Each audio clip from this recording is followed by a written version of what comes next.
the Nerd Show. Podcast Radio. She's a nerd, he's a nerd, talking about what we know. Nerd Podcast Radio. We're all nerds, we're all nerds. Buckle up, cause here we go. Nerd Podcast Radio. Welcome everybody to the Nerd Podcast Radio. Welcome everybody to the Nerd Podcast Radio. Welcome to Nerd Podcast Radio, your nerd home away from home. Hello and welcome to Nerd Podcast Radio. I'm your host today, David B. Wall III. I'm joined by Kirsty Smurverica. Hola. And Sir Nicholas. Hello. We got a kind of a softball thrown at us today. Brian, unfortunately, is not feeling well, and Stolas is having technical issues. Yeah. So you get me and my buddy Nick. Yay! Yay! Nicholas, for those that have no idea who you are, please introduce yourself. Yeah, I'm I'm Nicholas Michael Barrington. I think I'm 35 years old, but I'm losing track. And I'm sufficiently nerdy, I suppose. So Erica invited me to join this evening. And I definitely have an interest in podcasts, and I listen to quite a few of them. I use the Podcast Addict app. So very cool. Yeah, I'm excited to join you guys. He's very nerdy. He's throwing it. He's like, minimizing it. I didn't know if you wanted the whole, Yeah. Oh, yeah. You're like, why are you a nerd? What do you do? Why am I a nerd? Okay. Well, I think I'm a nerd because I grew up in a really, really small town, and I had very few neighbors, and they were all like retirees. So I was stuck in a room by myself with my imagination. So I started with a lot of Legos. And then I was really nerdy about history, so I was kind of a history buff for a while. Nice. You can definitely be nerdy about history, believe me. Oh, yeah. Spent a lot of time on Gettysburg battlefields when I was 14. So that's cool. Obviously, video games and, but my favorite thing is movies. That is my biggest nerdy passion. And he plays a lot of Magic the Gathering. Oh, yes. I'm a Magic the Gathering player. I've been playing since I was in 6th grade. Off and on. I was really terrible, but probably 5 years ago, I got really serious about Commander. So now I'm fairly competent at it. I mean, in my opinion, Commander's the only viable playstyle currently, but that's me. Oh, yeah. Well, that's what most people play. That's kind of the casual format. Yeah. And the formats that are still 60 card are a little bit more hardcore. You've got standard, which the cards rotate out, so you have to constantly keep up with the meta, but not everyone wants to do that. But I'm just not a fan of games where you can pay to win. Yeah, I mean, it is sort of pay to win, unless your group is proxy friendly.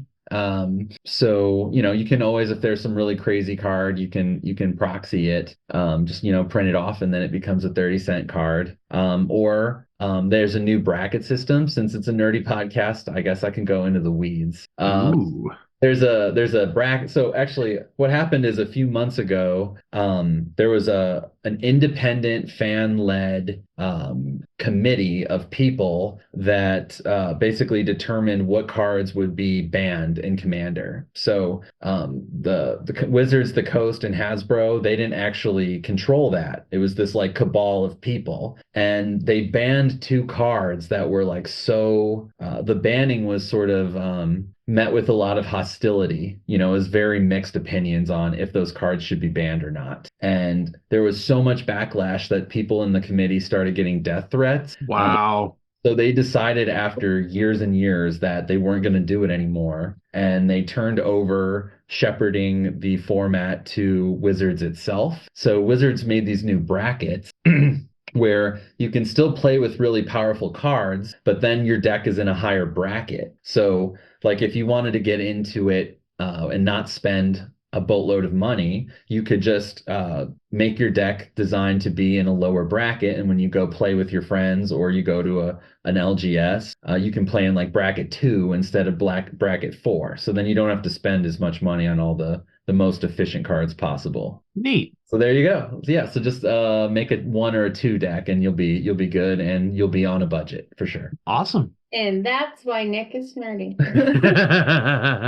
Also, yeah, my favorite thing to say is like you're a nerd. That was so nerdy. You're Can you swear? Do we swear? Oh, all the fucking time. Okay. Yes. I love saying to nerds when they're doing nerdy things, you're such a fucking nerd. But I say it with peace and love, you know. Absolutely. I know I have Absolutely. that in my heart as well. Well, welcome, Nicholas. We're going to have plenty of nerdy conversation.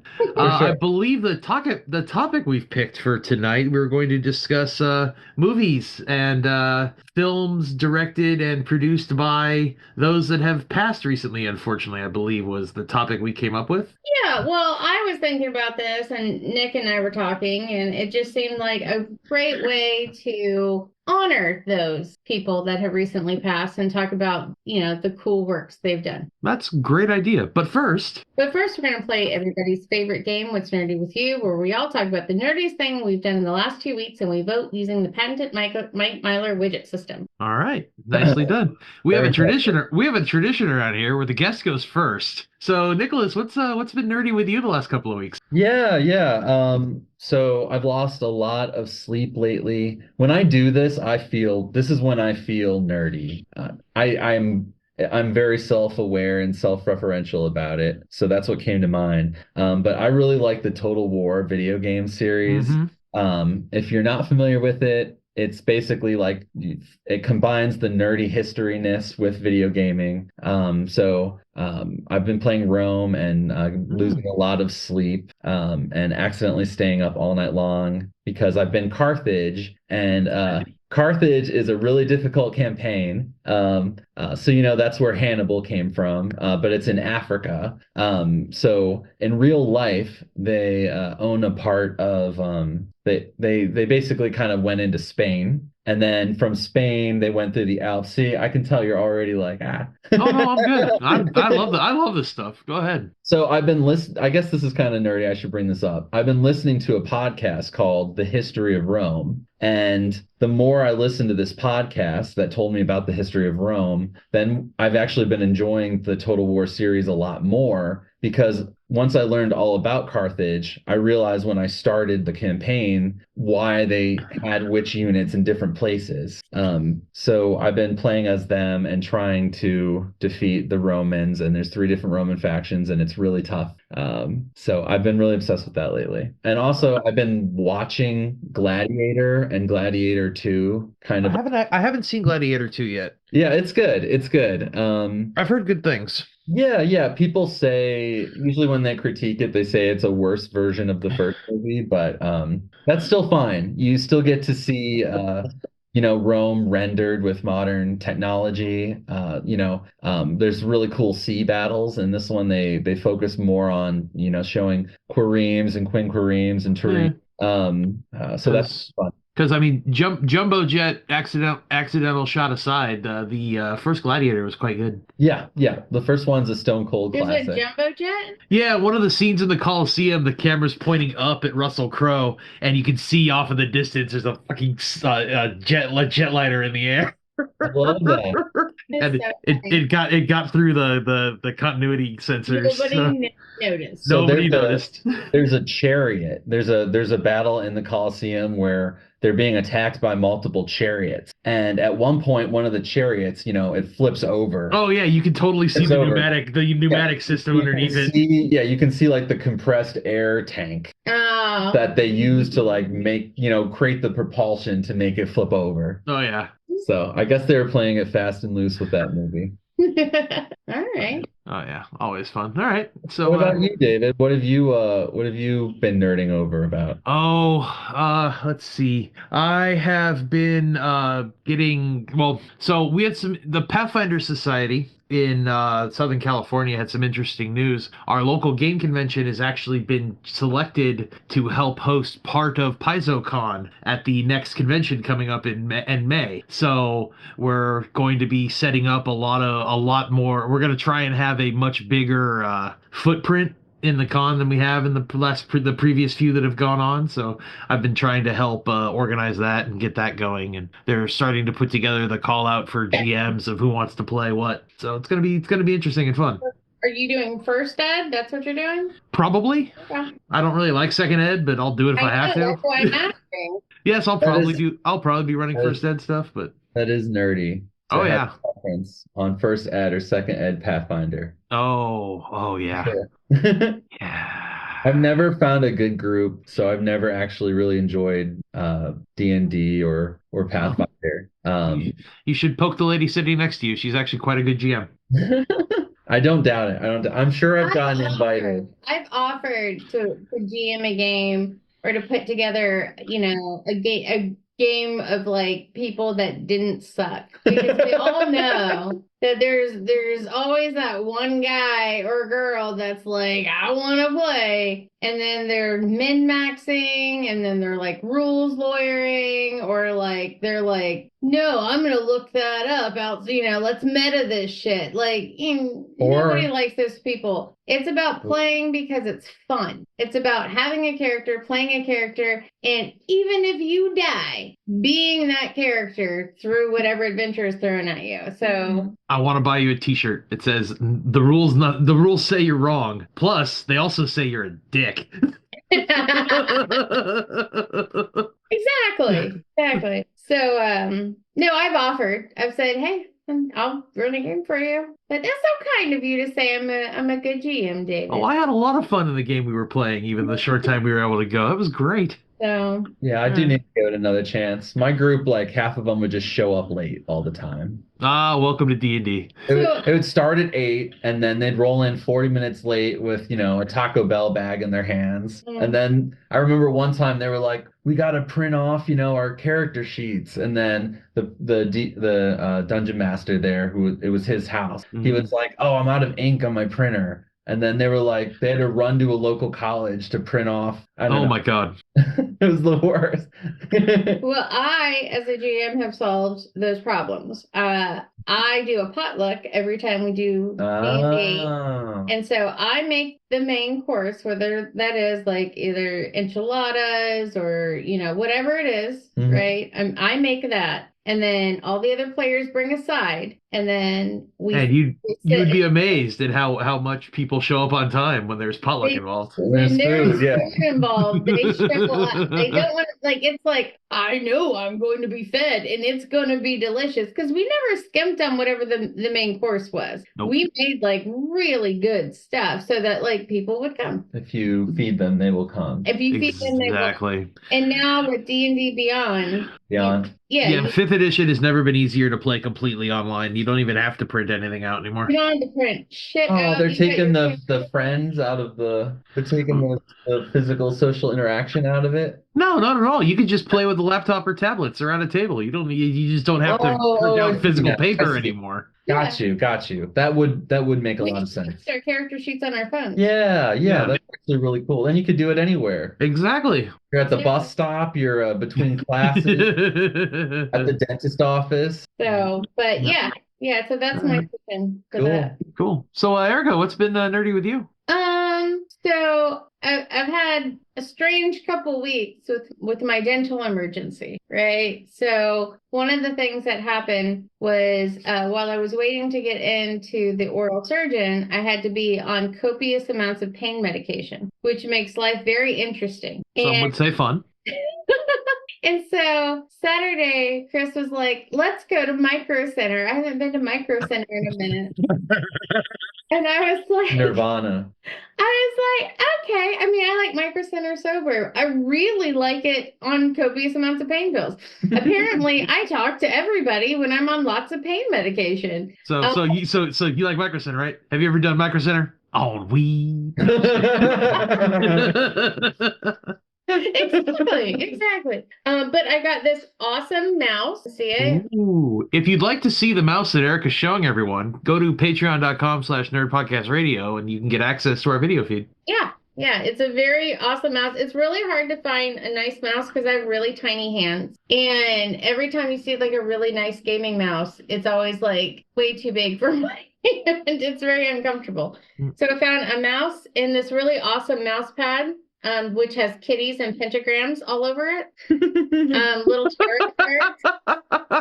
It's pretty sick. It's fantastic. It's fantastic. So that was wonderful purchases that I made. But the most interesting thing, the really nerdy thing that happened is I have been making an effort to relearn Spanish because there was a point in time where I could speak enough Spanish to have like conversations with people without, having to conjugate and change all the things in my head. And so I've been working really hard since December on Duolingo and Babbel to be able to retrain myself to do this thing that I could do 17 years ago. And Donde está la discoteca? I do not know where that is. Sorry, dear. Oh, well. No say. Anyways. Mi gato es en mi pantalones. That's a whole different problem. Yeah.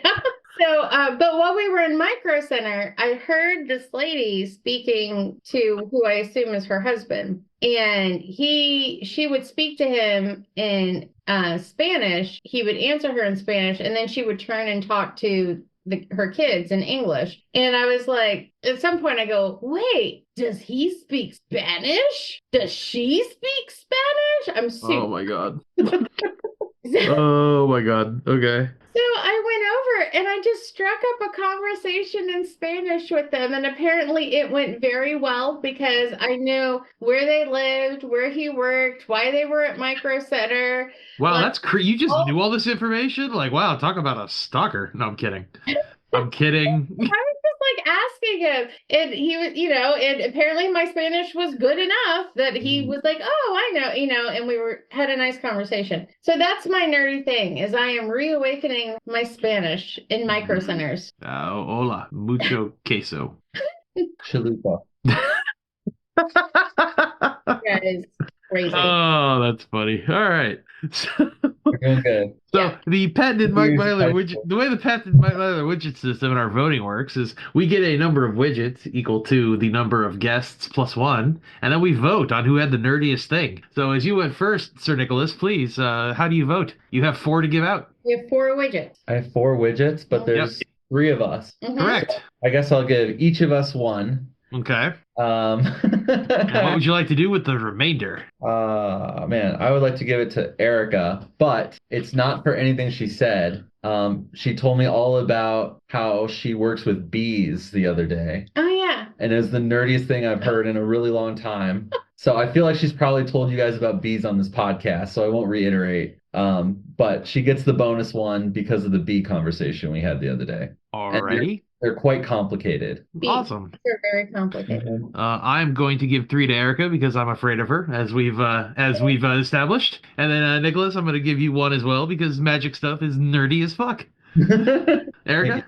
I'm going to give 2 to you, David, for keeping society alive.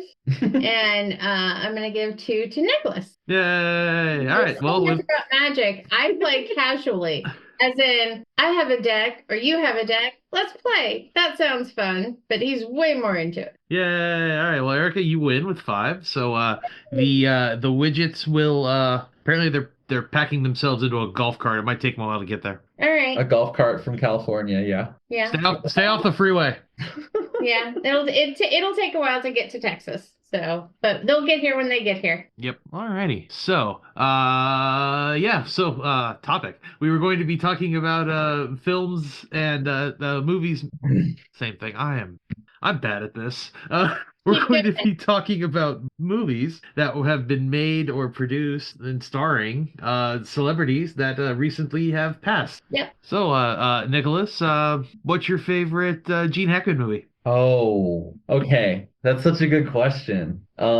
He's so good. There are a lot of good options.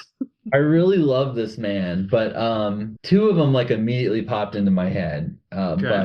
But the 2 that came to mind were the Royal Tenenbaums, and where he plays Royal. He's Yep. sort of the titular character, and the other one is The Firm, which is It's a great movie. yeah, it's film directed by Sidney Pollack, who I wish directed more movies because about 50% of his movies that he's directed are just awesome. If anybody hasn't seen that movie, it's basically about a corrupt law firm, and they're a law firm for, it's kind of a spoiler. Yeah. There's just it's a Fine. Are we It was spoiling? in the 90s. It's like Wow. came out in like He- 94 or 5 or something. Yeah.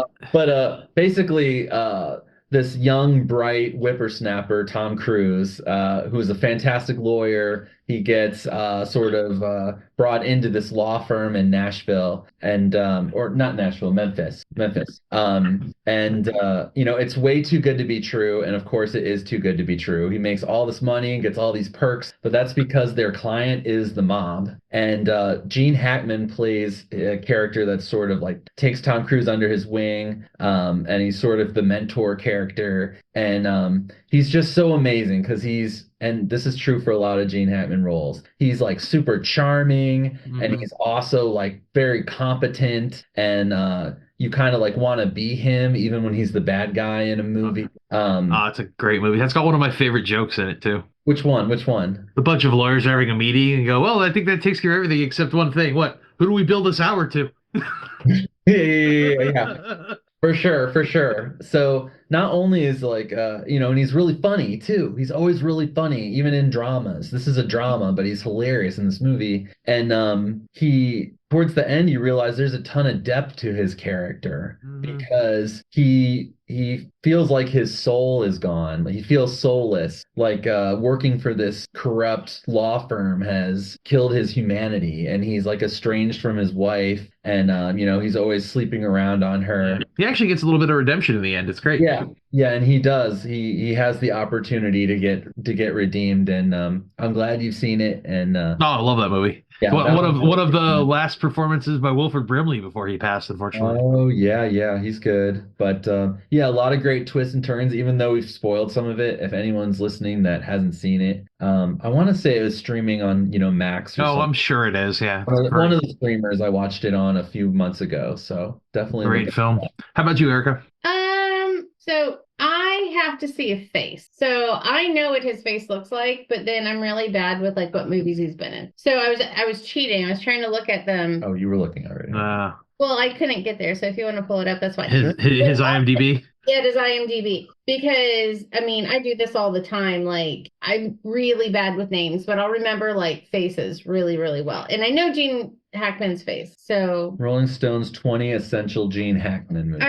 All right, let's look. Let's see. Oh, I've seen that. Bonnie and Clyde. He's sort of a side character. I've not seen The French Connection, which apparently he won an Oscar. You haven't seen The French Connection? Wow, all right. No, I haven't. I learned so much about you today. I wasn't alive, and neither were you. Doesn't matter. Young Frankenstein. Oh, I did. Yes. love One him. of my favorite things he's ever been in was his cameo as Young Frankenstein as the blind man.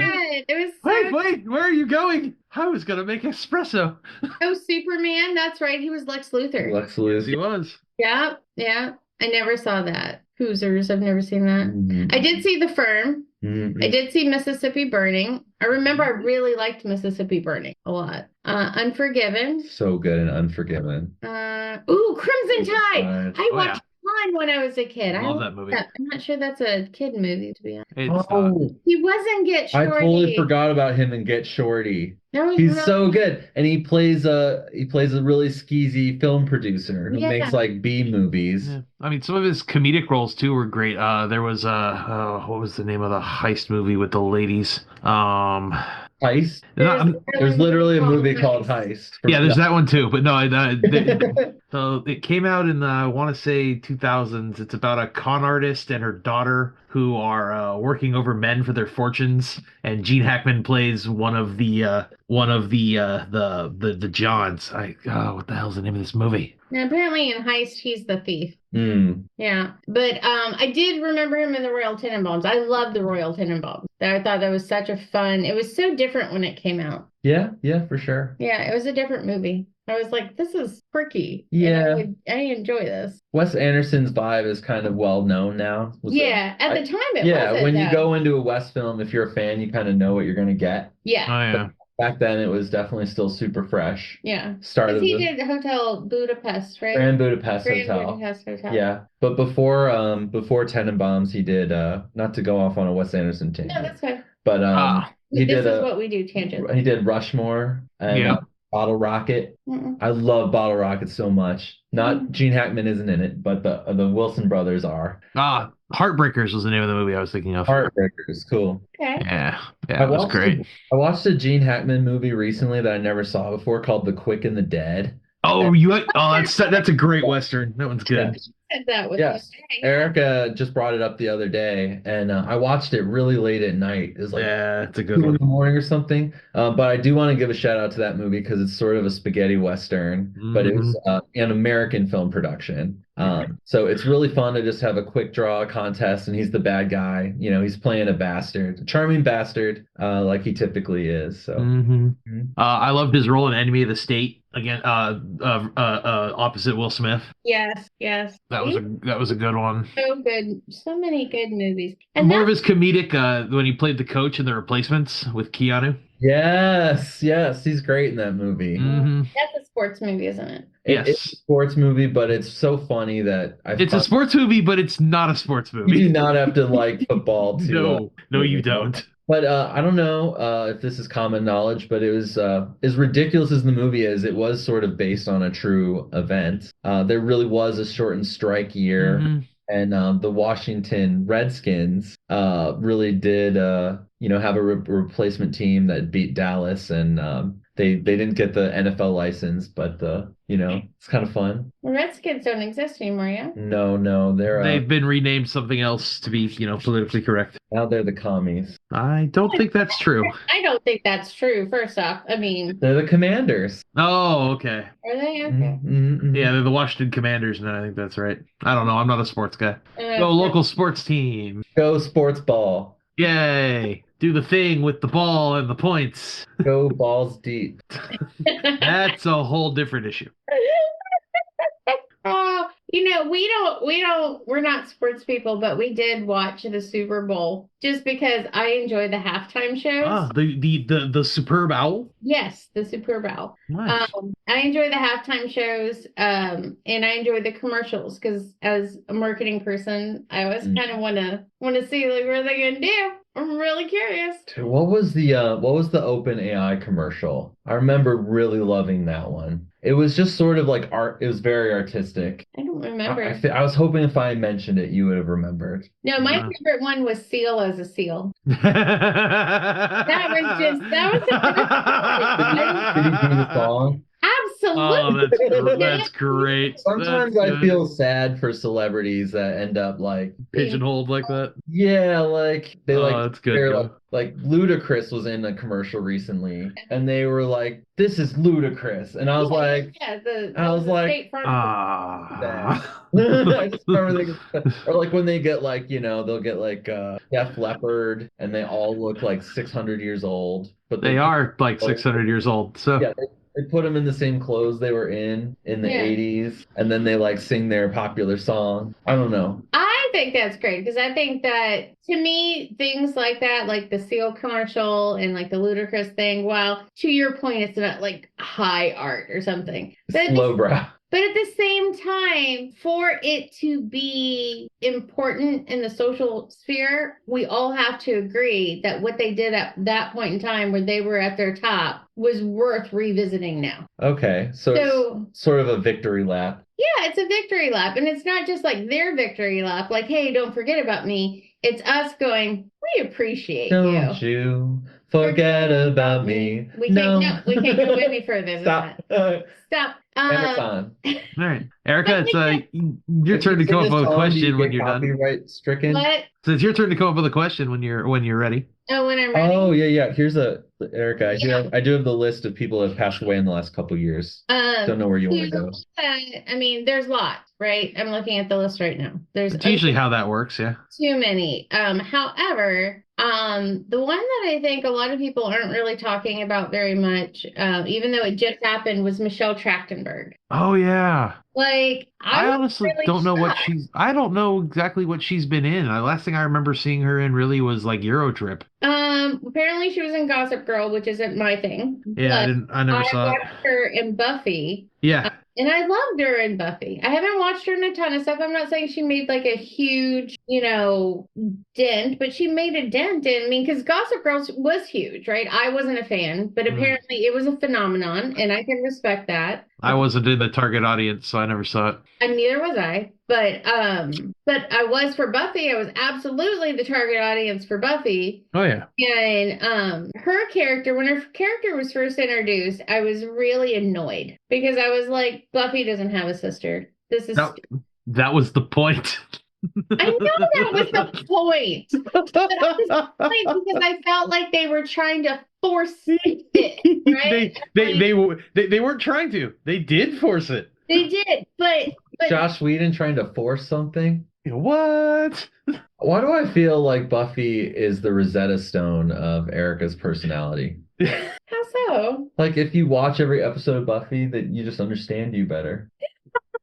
Maybe. It helps you translate Erica. I still think the musical episode is my favorite episode of that whole show, but yeah. Which one? The musical episode? The musical was the best. It was It was absolutely far and away one of the best episodes of that Yeah. series.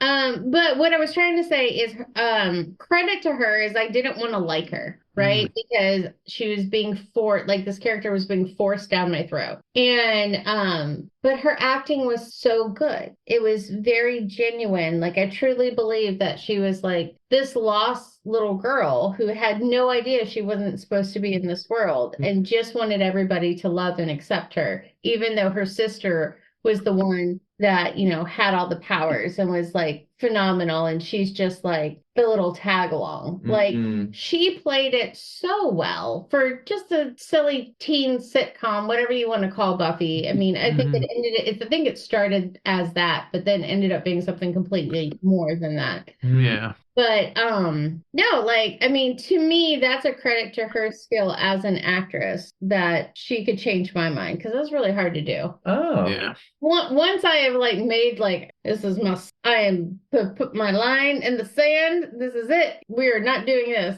It's really hard to change my mind. So yeah, I thought she was a great actress, and for her to be in both Buffy and it be huge, and Gossip Girl for it to be huge, like that close together, I feel She was in a lot of TV shows. Yeah, I feel like there's something to be said for her, what she did bring to culture. So I just didn't want her to get overlooked. That's all. That's really nice. Yeah. If your legacy is you actually were able to act your way out of, being a pariah on the show, I think that definitely is a tribute to your talent. Yeah. I mean, that's where I am on it. So who are you thinking about? Like when you think about people that have passed away and things that they've done, I feel like I know who you're going to say. All right, who? James Earl Jones? Yeah, obviously. It's so weird. There's some YouTuber that did like a 3-hour long video about why the new Lion King movie sucks. And I felt really bad because a big part of why it's not very good is James Earl Jones Wasn't Mufasa. Yeah, well, no. I mean, he was. Basically, the Lion King remake, not the Mufasa movie. But yeah, he basically played Mufasa again, and he had to say like the same lines. But like, he just wasn't as virile as he used to be. He's an old man. Yeah. So it's really like, I don't know, it's kind of the director's fault, right? But I know they had to reuse some of his lines that he recorded long ago. Yeah. In order to kind of make the performance work. So that was a little sad. Well, that's the same like for some of the people that like especially musicians that can get on stage at 60 and 70 and still sound as good as they did in their 20s and 30s. Like that's a rarity. Like that's not common. You're going to lose like as your body changes, like just physically your voice is going to change, your stamina is going to change. Like all those things are going to change. So for somebody to have that expectation that, that they're always going to be the same, like I'm not going to lie, Samuel L. Jackson's still fucking killing it. I got no idea how he's fucking doing it. But Oh, the power of the Kangol hat. Yes, we all have one. Yeah, But- no, but I think one of my Yeah. favorite surprise James Earl Joneses was in the movie Sandlot. No one saw that Oh coming. yeah. Like, holy shit, this is James Earl Jones. The scary old man Yeah. that everyone's afraid of. The whole movie. I take it back, boy. You're not just in trouble. You're dead where you stand. He's just so damn good. Yeah, he is. He is. Yeah, him as Mufasa is definitely like, I know everybody's like, he's the voice of Darth Vader. No, And, the Mufasa. and I love Star Wars, don't get me wrong, but Yeah. fucking Mufasa. Mufasa. He was a lion and he was everybody's dad. That's Like the how do child you there. how do you pull that, that It's just off? a G. Exactly. He's got a Force Ghost Yeah. in both franchises. Yeah. Yeah. I did love his cameo on Big Bang Theory when he shows Sheldon standing there like there dumbfounded. He goes, "Let me guess, you like Star Wars?" He goes, "Yeah." He goes, "I like Star Wars too." You got Coming to America, of course. Oh I yeah. had to name drop that one. What are like some other big ones? So I loved Coming to Yeah, America. what a great movie, for sure. Oh my God. It really Oh, made James Earl Jones is also a prolific theater actor as well. He did a lot of work on the Yeah. small stage too, which was amazing. Yeah. It's crazy how many famous actors and actresses Am I have so remembering many. incorrectly? Didn't he play Deuteronomy in Cats? Like one production of Cats? It wouldn't surprise me. That would make sense. I'd There's have just to look. a lot of times actors they work on stage and we don't get to see them, Mhm. and they do a lot of cool work. I did get to see one guy on stage that I never thought I'd get to see on stage. He was amazing. He was in the Birdcage with Robin Williams. Oh, Nathan Lane? Nathan Lane. Yeah. Oh, he's Nathan Lane. amazing. Oh my God, I love him in everything he's It in. all goes back to the Lion Three King. times Hitler.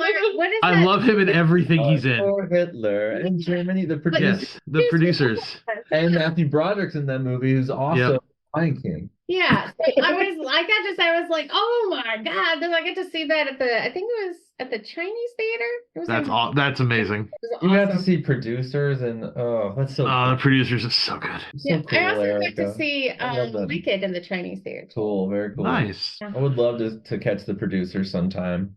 I've seen a lot of plays. I really enjoy plays. I've seen Cats, I've seen Noises Off, I've seen Stomp, like something about a Yankee. I can't remember. Damn Yankees. Damn Yankees, thank you. Yeah, like I've seen a lot of them. A modern day movie or a film or play about a Faustian bargain. Yeah. So I love the theater. I used to actually, when I was a kid, I would actually volunteer to usher at the Mhm. theater so that I could see them for free. Very cool. Yeah, good idea. It's a good way to. And I was a see lot poor of- kid, so I had no money. I really want to see some Shakespeare. One of my favorite bands did a song about seeing Shakespeare in the park outdoors. Oh yeah. And ever since I heard that song, I really want to like go see a performance outdoors in a park on like a beautiful day. So it's definitely a dream of mine, an ambition. Oh, Man of La Mancha, I saw that too. That was Mhm. really good. Mm-hmm. So, but yeah, Nice. I know we went on a tangent there, but I'm just Yeah.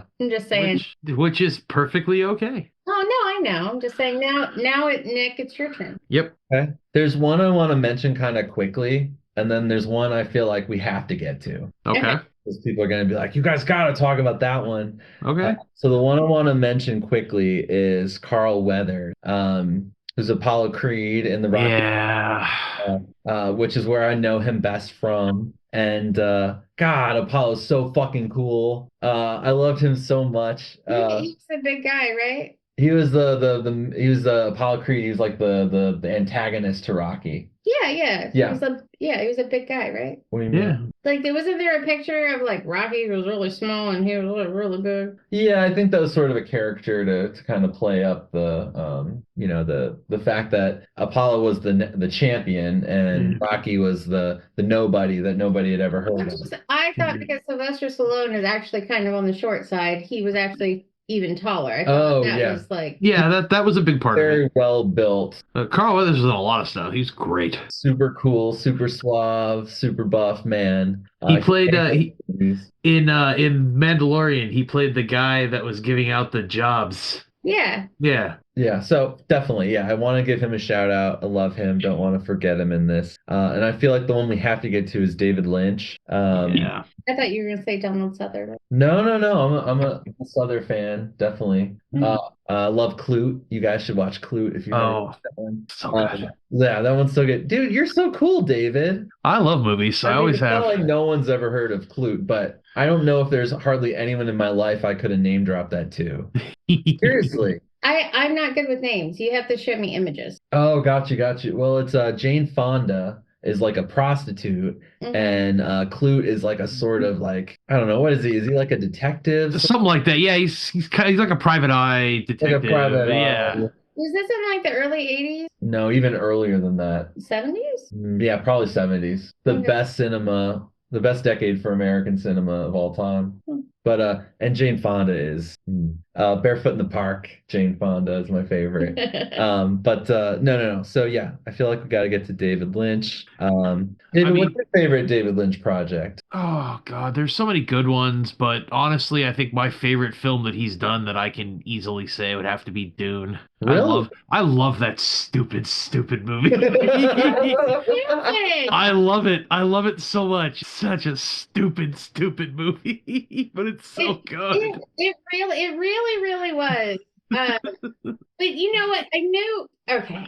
I mean, obviously, Dune is now 2 movies, right? Like Dune is 2 movies because the book it's just too much. You can't do that in one movie. Do it in one movie, especially back then. It was like it has to be an hour and a half long. It was one of those studios like cut 50 minutes out of the movie bullshit things. Yeah. They didn't really have like the CGI that they needed for it to like I think he did the best with what he had. My only gripe with it, which I know a lot of people probably aren't gonna love, is Sting does not. He should not be fade. Why is he fade? Because that was the whole thing with the Harkonnen. Well, in the new one, they cast Elvis as Fade. Yes, but Sting was way too old to be fade. Even back. Yeah, fair. I don't know. Fade. I think they just wanted the name. You know, the other names in it weren't necessarily going to garner the attention. I mean, yeah, Sir Patrick Stewart was in it, but still. Patrick Stewart. But he was like the only one that was a really big name at the time. Who did Patrick Stewart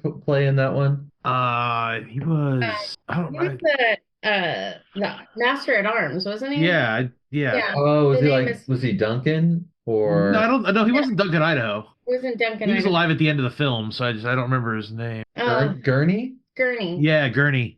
Oh yeah, that makes sense. That makes sense. The Josh Brolin part. Yeah. Okay, that one's cool. I guess David Lynch just thought, if Jim Jarmusch could have rock stars in all of his movies, he better have a rock star in his movie. Mm-hmm. He's a little jealous of the Jim. Yeah, I remember when I saw Blue Velvet though. That movie is so fucking good. Oh, it's great. It fucked with my head. It really did. I was like, what's happening? It took me a minute. I just love how, and I think this carries into Twin Peaks too. I kind of feel like Blue Velvet is very the same vibe as Twin Peaks. It is. Like if my mom watched it for 10 minutes, she'd probably think it was a shitty B movie, like that had a terrible story and sucked. But I don't know if everyone feels that way, but Twin Peaks almost feels like a parody of a TV show, like when you first start watching. Yeah. And it just keeps getting better. But and then Blue Velvet has that really playful vibe too, where it's almost like, is this a parody? Is this serious? Exactly. The first time I saw Blue Velvet was before I saw Twin Peaks. Mm-hmm. And I was like, I don't know what I'm watching right now. I like it. Don't get me wrong. I really enjoy it because I've always loved things that are a little offbeat, a little like little out of step. Mm-hmm. And I was like, have you ever watched something and be like, I don't know why I like it. I like it. The same thing happened to me when I watched Mulholland Drive for the first time. I was like, what the fuck is this? Yeah. I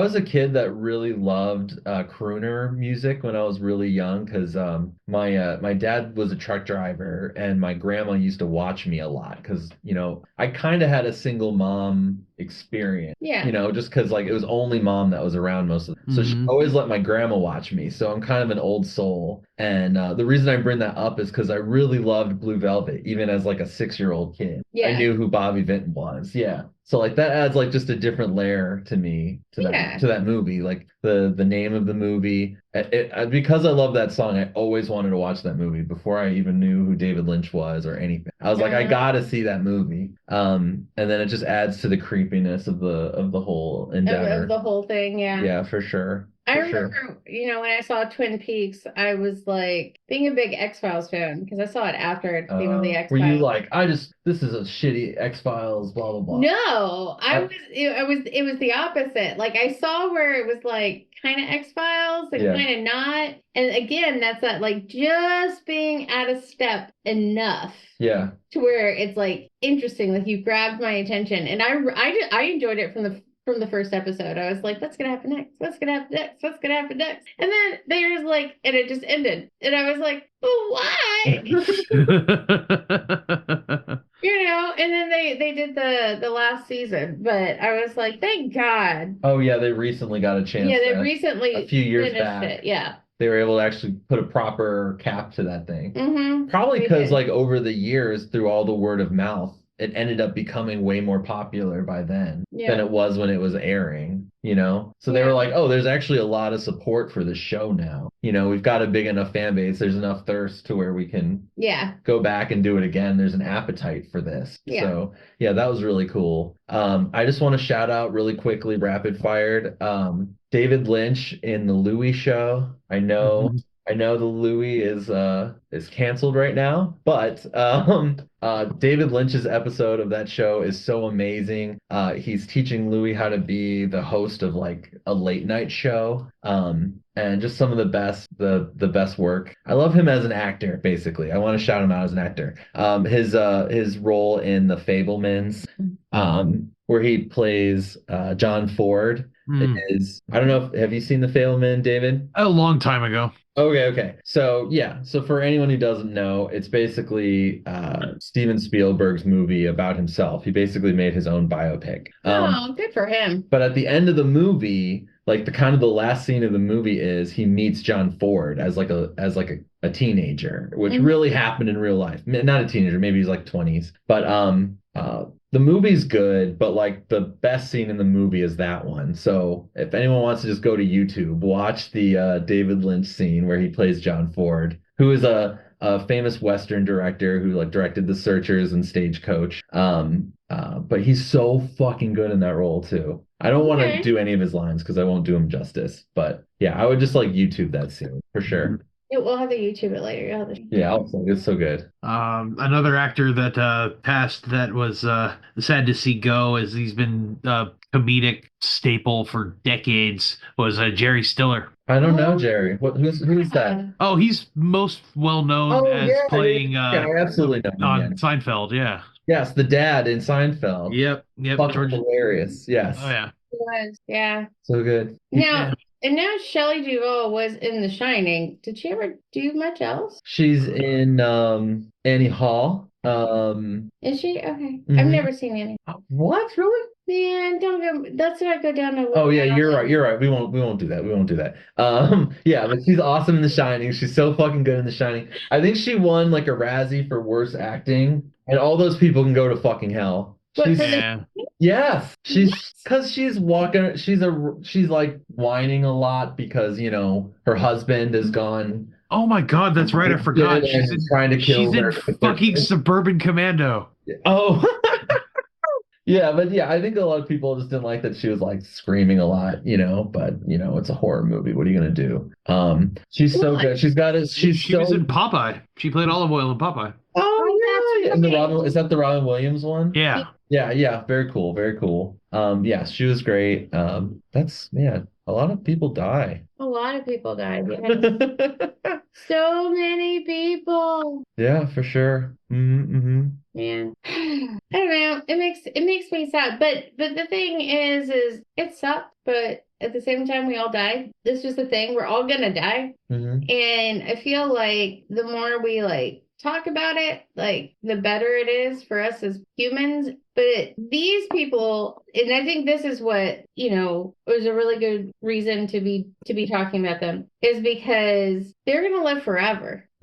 Like, even though they're not here anymore, what they've contributed to the culture, not of just America, but of the world, and these art pieces that, unless we start burning movies the way we burn books, like, you know what I mean? They're going to live forever. Oh, yeah. Here And their now, performances will be passed on for generations. And yeah, I mean, things that we think of now, is like, even the Dune, right? Like, they're gonna be like teaching that like in class, in like film school classes, like, 50, 60 years from now. And at some point, somebody on some hollow drive somewhere is gonna be like, oh, look at these old antiquated movies. Let's, like they're all. We're always going to have this. We're never going to lose this stuff. I mean, we're even finding things from, lost films from when the silent era was. Like, they're just finding them in boxes and places, and they're digitized so that we don't lose this art. And I think that that's really wonderful to just acknowledge not only what they brought to humanity during their lifetime, during our lifetime, but what they're going to bring to humanity in the lifetimes that are going to come after us. Yeah, very well said, Erica. Thanks. I was just rolling with it. No. I feel very similarly, and for that reason, film preservation is very important. A lot of some of the movies we love are coming up on their 100-year anniversary. I love Casablanca, and in like 8 years it'll be 100 years old or something like that. The number one most misquoted movie of all time. Oh yes, they definitely don't say "Play it again, Sam." No, never once.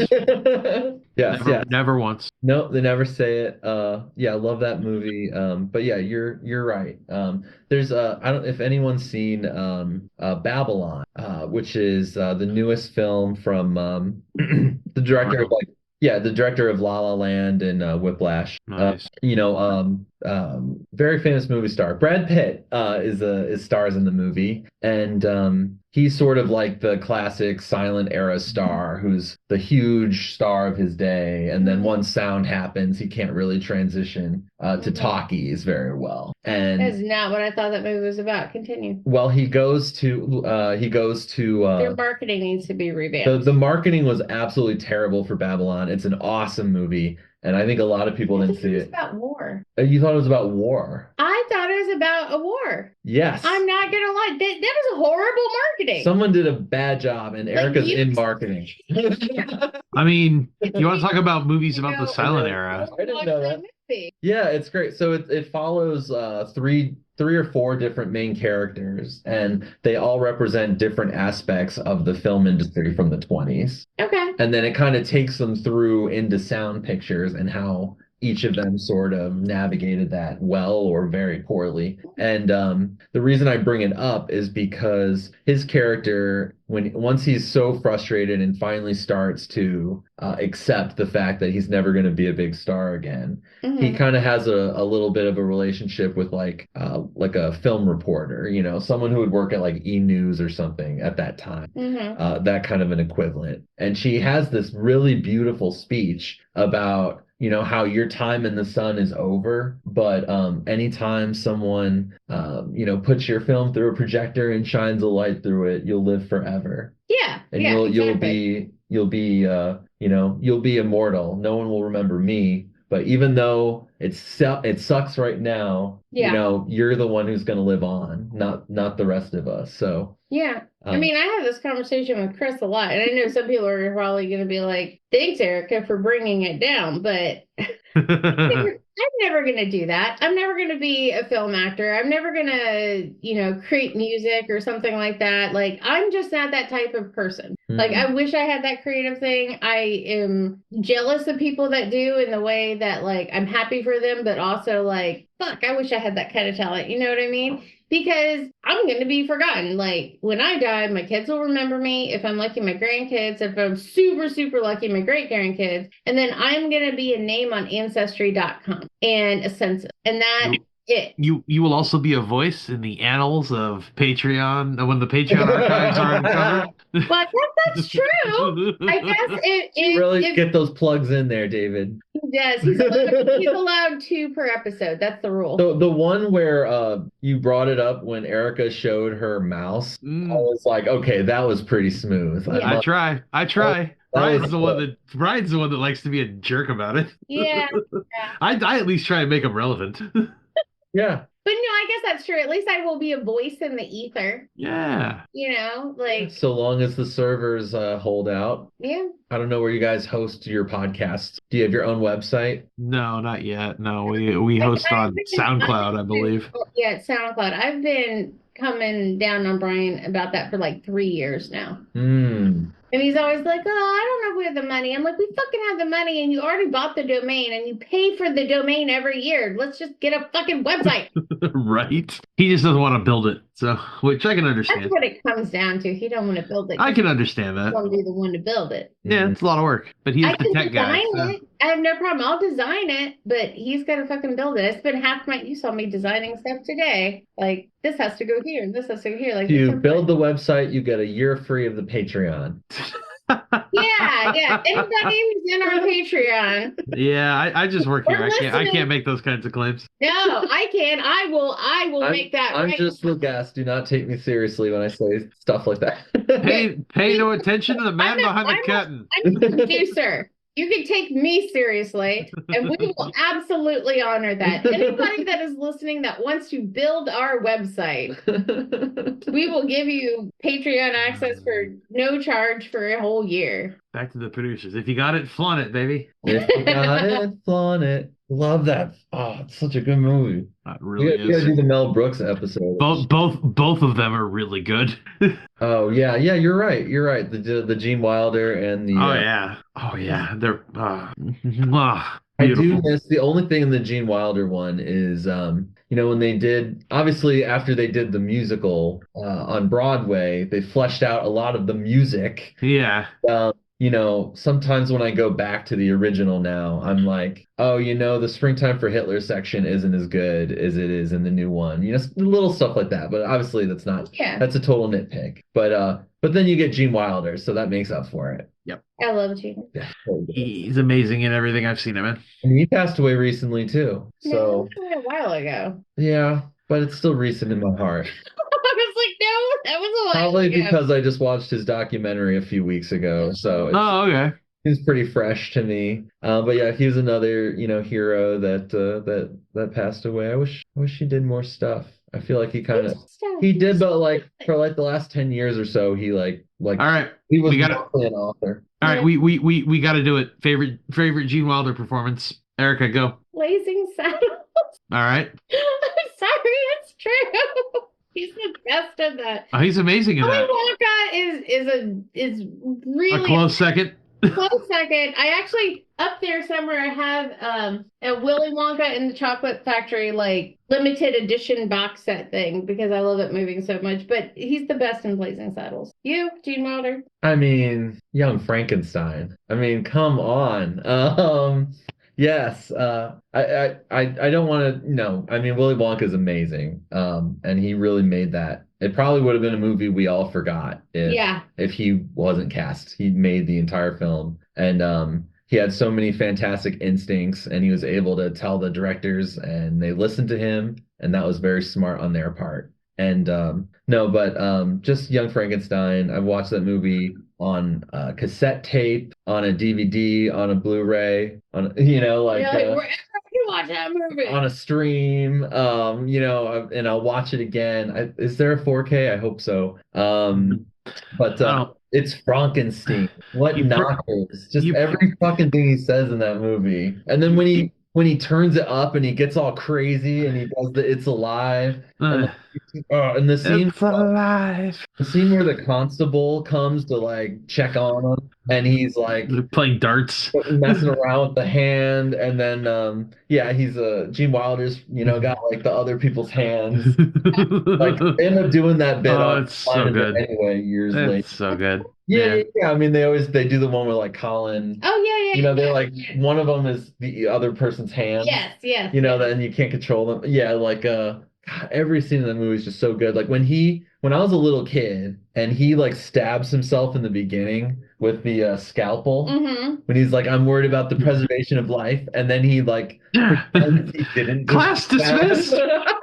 Everyone leaves, pulls it out. It literally had me in the very first scene, you know, like it's just, I was just like, this is my humor right here. And I've been in a loving relationship with Mel Brooks movies ever since. I love Mel Brooks movies. You are never gonna guess mine. What? Here we go. You're not even gonna try?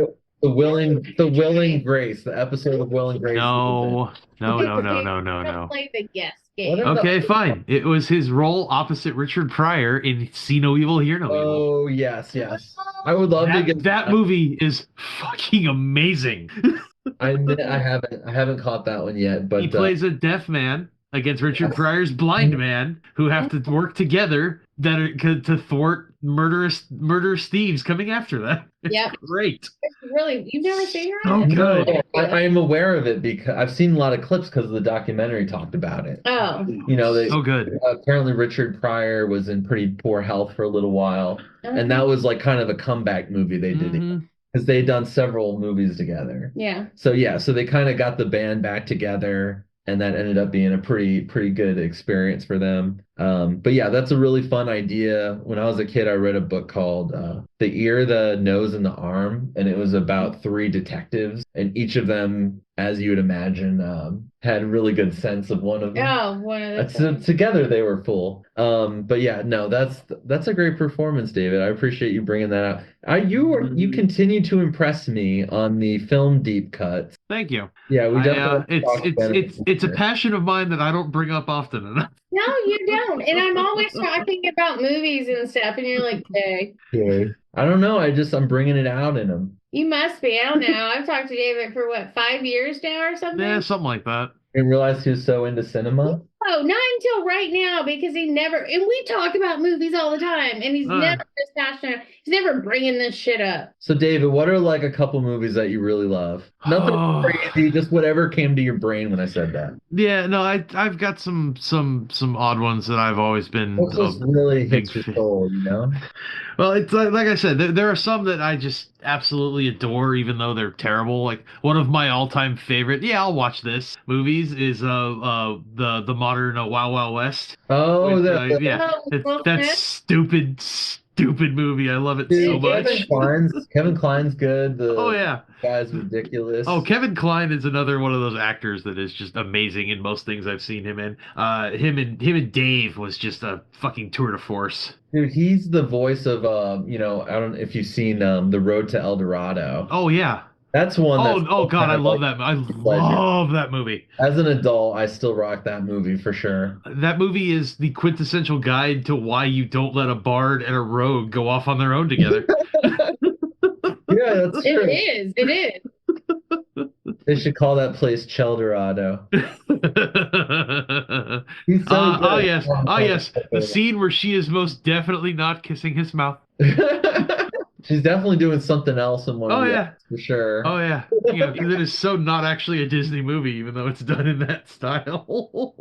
I love how Katzenberg got fired from Disney, and then he basically was like, you know what? I'm just gonna make a film studio just to fuck with you guys. Yeah. A spite movie. I'm gonna get fucking Sir Elton John to write these bangers, and we're gonna make this amazing movie.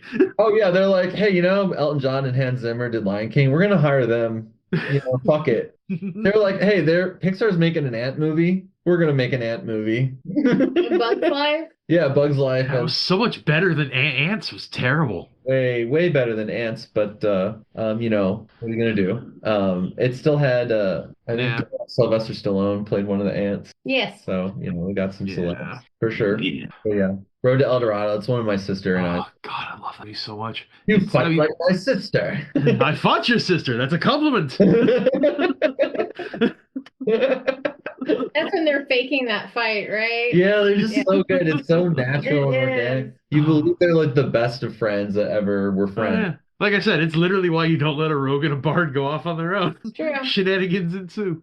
For sure. I love that. So anything else? What else popped up in your brain? Oh, I mean, it's for me. I don't have just a set favorite movie. If you talk about a specific genre, I can talk about What about like the movies I love. It. old Hollywood movies? Old Hollywood, Singing in the Rain is amazing. I like Roman Holiday. Yeah, Roman Holidays. Roman Holidays fun. Do you know the little trivia about Roman Holiday, Erica? About the writer? Mm-mm. The writer Trumbo was on the blacklist Oh, during the Red. Oh yeah, he was on And, yeah, he was a commie. in the movie they use a pseudonym for him. Like he didn't put his name on it. Oh yeah, I remember. And then he that. ended up winning an Oscar for best screenplay with the pseudonym. Yep. And it got Yep. awkward. And then, So funny. Yeah. who is this guy? He never shows up to the Oscar after parties. What's Yeah. going on? Another old Hollywood favorite, I have to say, the Sunset Boulevard is fucking astounding. Such a good Oh movie. yeah, of course. I watched the other night. What? I watched The Night Nurse. The Night Nurse. Have you guys watched that? It's from like the 30s. I can't say that I have.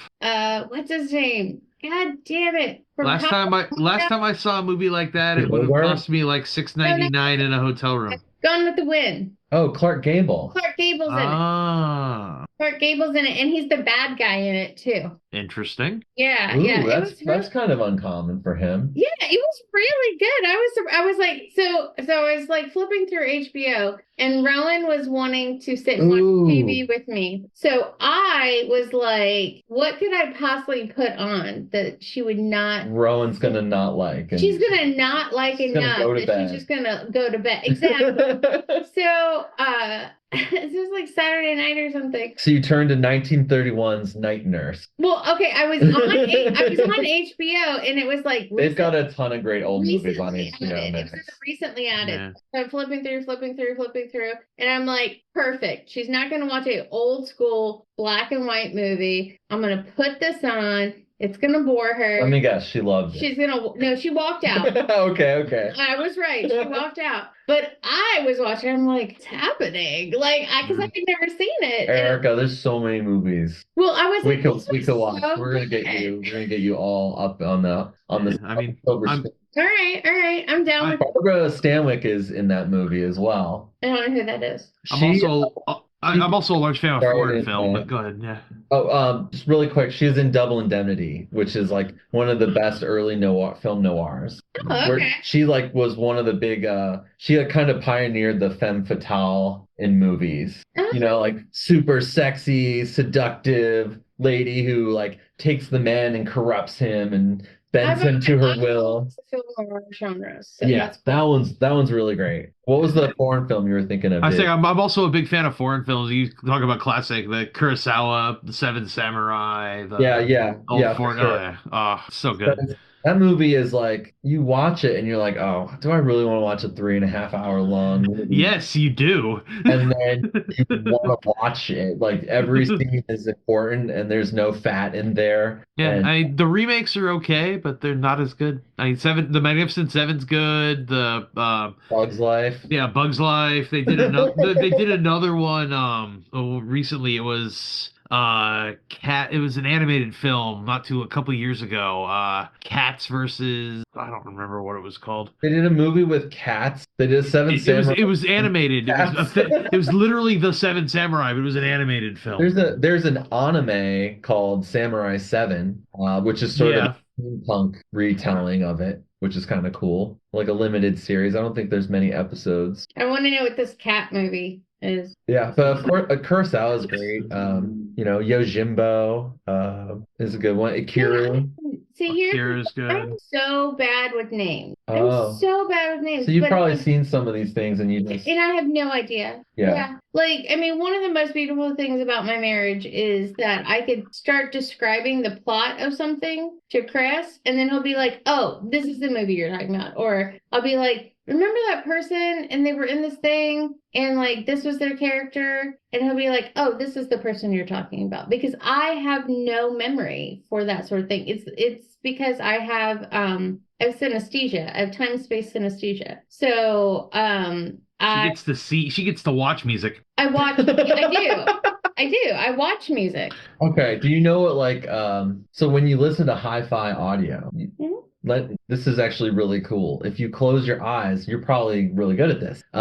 If you have a good sound system and you're listening to music, if you close your eyes, you should be able to envision where on the stage each musician is. My headphones do that. I love that. Where the drummer is. Yeah. Oh, he's off to the left, where the guitar player is. Do that, and then they'll stay, my Bose headphones, and then it'll stay, like, I'll move, and it'll still stay as though I'm moving away from, like, whatever it is. Oh, so it does like a spatial audio. Yeah. That's cool. That is neat. I like new. But no, I see stuff in the way like, so you tell me stories, and like a lot of people, like, you're probably used to me by now, but a lot of people think I have resting bitch face. They always think that I'm being like judgmental, and all I am is I'm literally visualizing any story you tell me. Doesn't matter what you're telling me. I have to visualize it to comprehend it. And she sees things in her brain. Yes, I see things, and I have to see things. So like when I'm watching a movie or something, I absorb the story, the characters, the plot, the salient points of whatever it is, names. Unless I have watched it 20 or 30 times, I have no idea. Really got to burn it in there. Yeah, books are the same way, because like as I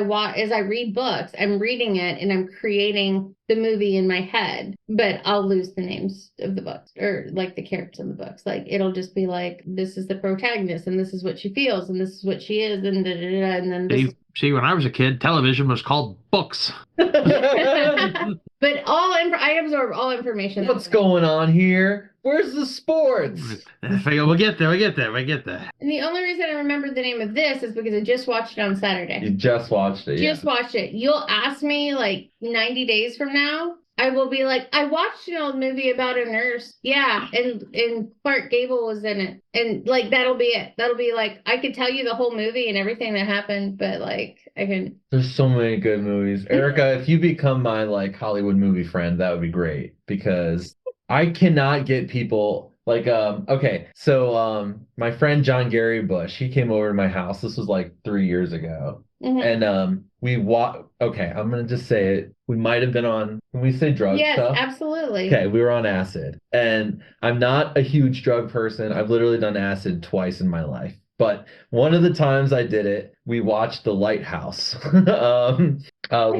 That's the movie to watch. I'm just throwing it out there. I feel like that is the wrong movie to watch in that state of mind. So we did a double feature. So we watched The Lighthouse, and that was a thing. And then I was like, oh, I've got a captive audience because everyone in the room is on acid. So I put in Double Indemnity. Oh, good God. So I was like, if there's ever a time I can get whatever movie I want, I'm like, please just somebody fall in love with old Hollywood movies with me. Good. I guess the point was I had to trick them and have them in a incapacitated state in order to get everyone to agree to watch an old movie with me. I've just been handed this from legal. We at Nerd Podcast Radio do not condone the use of illicit substances while ingesting Hollywood films. Yes, while ingesting Hollywood films. Yes. Yeah, they're just so good. Like, people need to really give them a chance, because that's all I used to watch when I was a kid. Yeah. Because were they on like TCM, Turner Classic Movies? Yeah, well, that's all my grandma would watch is TCM, and VHSs. All she had was like Shirley Temple movies. So, and my grandma was born in 1927. So, yeah, I'd go to her house, and she was a school teacher, and she'd make me write, like in the summer, sit there and practice my handwriting, and I have to write stupid things for no reason. So I had lovely handwriting because it was so important. And then we would watch Turner Classic Movies, like whatever was on. And then if nothing was on that she thought I should be able to watch, then she'd be like, let's put in a Shirley Temple movie. And oh, nice. Just being a little princess. Like I had a much different experience at my grandmother's house. Okay, so what was your grandma up to? Oh, she had 4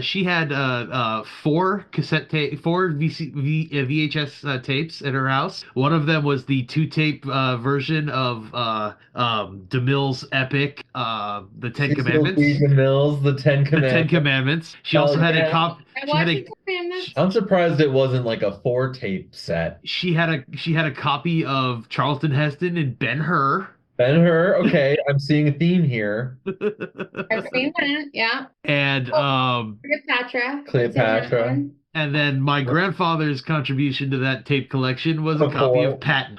Patton. That's one of those movies, like the first scene's so good, you're like, and I'm gonna turn it off now. Pretty much. It peaks at the Peaks in the first. it peaks so Yeah, I mean, after the speech, it's pretty much over. does the speech in front of the American flag. and Yeah, then it's honestly the best part of that film. there's definitely like a movie after that. It's kind of like Staying Alive. Like a lot of people are just like, yeah, the scene where John Travolta does this, Yeah. or the scene where he's walking to stay.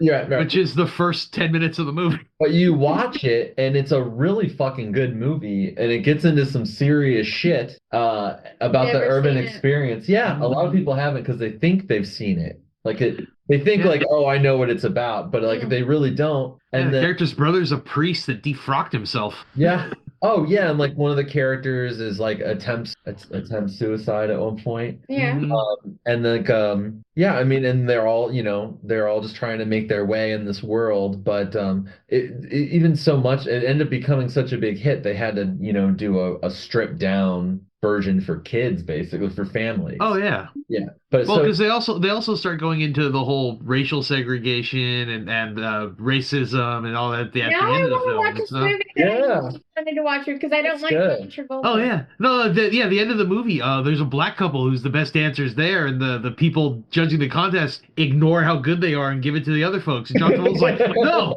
that's not fair. They were better than us.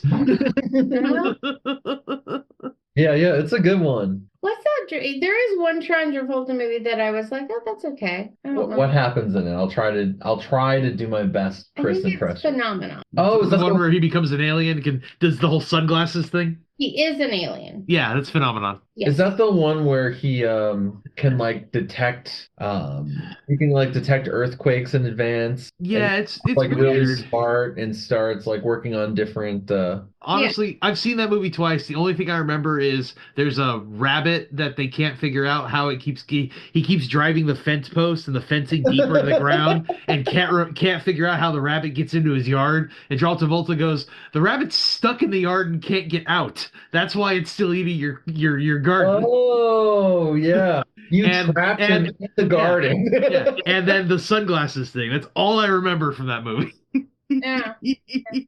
I remember liking that one. I'm trying to think, is there any other John Travolta movie? Pulp Fiction? I mean, should I even It's say like- that word, or is that too No, Pulp Fiction's a great movie. Well, I mean, he's in it, I mean, but when- he's not. I mean, He's one of the so- titular characters. You go to a male dorm room and there's a Pulp Fiction poster on the wall. It's Yeah. one with John Travolta and Samuel L. Jackson holding the guns. Yeah, it's part of the welcome package when you sign into the door. Here's your Pulp Fiction poster.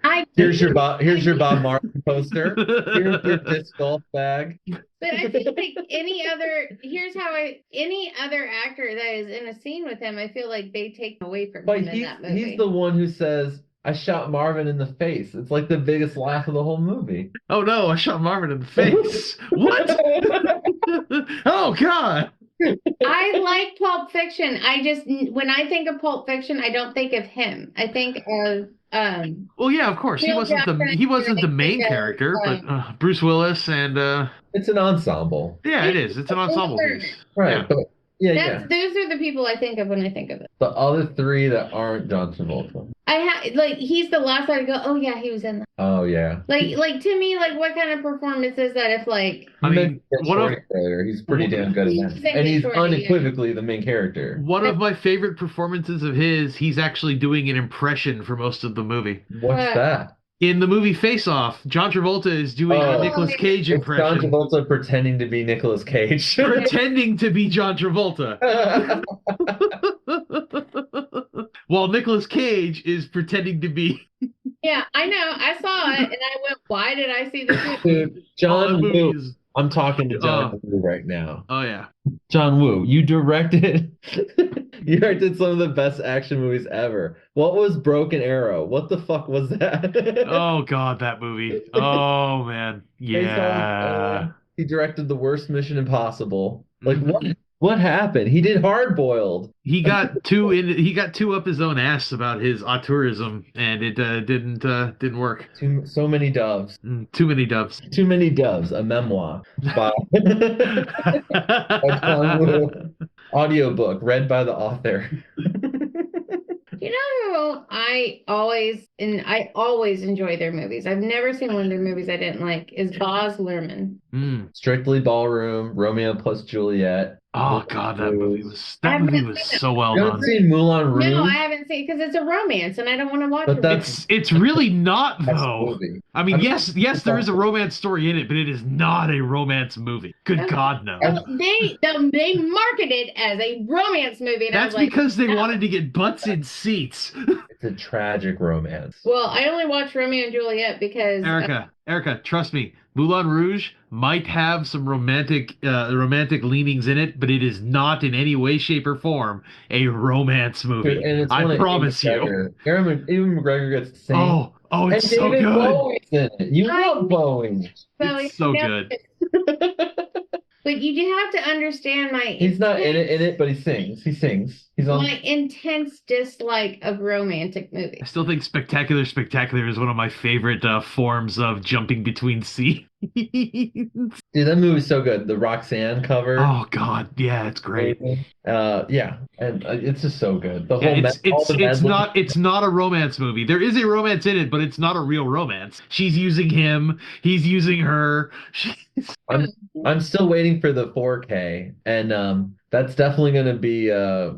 They just really need to remaster that movie because I have a feeling you're gonna get strapped down to a couch at some point and be force fed movies for a few days. You know, I'm kind of okay with that because so even growing up a nerd, I didn't actually watch the Star Wars movies because I had no interest in them until episode 1 came out. And my friend Jimmy, because I was in film class at the time, and he was like, hey, we're all gonna go see the new Star Wars. You want to come with us? And I was like, oh, I've never even seen the other ones. And like, I didn't even think about it. I was like, and he goes, you what? And they did physically tie me to a chair in our TV studio and make me watch them. They physically tied you to a chair with the cord. Wow. They absolutely did because I was like, I'm not sitting here watching this stupid. Did you start with New Hope? Yeah. I find your lack of faith disturbing. Yeah, but then I watched them like, oh, okay. Yeah, that's what the hype's about. Yeah. So then I was like, oh no, these are actually good. I think Erica, in a way, the only reason I ever met you is because of Star Wars. I can trace back why I know you all the way to Star Wars. Okay. So when I was 4 or 5, my grandfather had the Star Wars trilogy box set, and it was, first of all, the artwork slapped. It was the one where like it was just black space. I have a copy of I have a version half of it. Yoda's face, half of Darth Vader's face. What was the third one? Was it There would be a third, not half, but continue. half? Yeah. You're killing me. Each movie had a different character, okay? Okay. But before the movie, each one of them had a George Lucas interview, and he was interviewed by Leonard Maltin. So it would be like a little 10-minute interview with Leonard Maltin, who's one of the best film critics. And he would talk to George Lucas about kind of each movie a little bit. And I was a really little kid, very impressionable. And seeing a little bit behind the curtain and seeing George talk about how passionate he was about those movies back then, like it just really sparked. It literally might be the spark of why I even wanted to be in film. And I ended up going to film school, and I moved to Dayton because I went to Wright State University. So I would have never moved to Dayton. I didn't even barely know Dayton was a city when I was growing up. And Nice. So the whole reason I even am here in this entire city at all. You're gonna hate me then. Leonard Maltin interviewed George Lucas on the Star Wars cassette tape. No, you're gonna hate me then because I actually got to meet Leonard Maltin. So No, I don't hate you. I think it's cool. How was he? He's awesome. He's a really nice guy. He's funny. He really is funny. He has a podcast Yeah. called Malton on Movies. Mm-hmm. Him and his daughter. He does it with his daughter. It's the most wholesome Oh, podcast. it's so good. It's so good. But yeah, they have a really great rapport. Yeah, like I said, I was a film minor when I was going to school, and he was around the area, and the professor that was teaching one of my film classes knew him and asked him to come in and say hi. So he showed up, and we got to talk to him for a few minutes. It was cool. You guys probably had a lot more of that than we do. Tom Hanks and Martin Sheen are kind of associated with Wright State. So like even the film building is called like the Tom Hanks Motion Picture Production Building. So I am really jealous because whenever I hear about people in film school, they're like, yeah, Brian De Palma came in and we watched Dress to Kill, and he talked to us about the movie afterwards. I'm like, fuck you. That never happened to me. One of my favorite film experiences, the Egyptian Theater out here did a special showing one night where they actually played in its entirety the silent film, The Prince of Thieves. Oh, okay, cool. Oh, it was so good. It's like hour and 20 minutes of a completely silent film. They actually had a small, I think it was 22-piece orchestra playing the accompaniment. Yeah. Oh, it was great. It was such a cool show. People always say that about silent films, like how they weren't silent because they always had musical accompaniment. Yeah. I mean, very often, whether it was a Wurlitzer or it was even if it was in a small dusty tent, Mhm. like they would have like a little, some sort of music machine or something to the things, the big horn and the a piano and or a piano player. Yeah, there's some really great the Passion of Joan of Arc is a really fantastic silent film. What's great is even though a movie is directed by a Swedish guy, in silent cinema, you just make the intertitles exactly. and you're good to go. Yeah, well, this has been an awesome conversation. Sadly, I believe we're starting to run out of time. I think we're just going to call it here. We're going to continue our conversation, our bonus episode. So once more, our patreon.com/nerdpodcastradio. You can get access to a bunch of content, our bonus episodes. You can get access to our Discord server, and we do live video feeds. There, Erica, I only did 2. That was 3, but I did not make the other one a plug. I was making a joke about someone uncovering an archaeologist uncovering the Patreon archive. Joke about a plug, so it doesn't count. Okay. Haha. I don't feel like luring with you right now. Okay, fine. Well, I've been your host today, David Theobald III. I was joined by Kirsty Smurf Erica. Bye. And our guest, Sir Nicholas. It's lovely meeting you all. All right, and as always, stay nerdy, stay informed, and stay awesome. Stay awesome.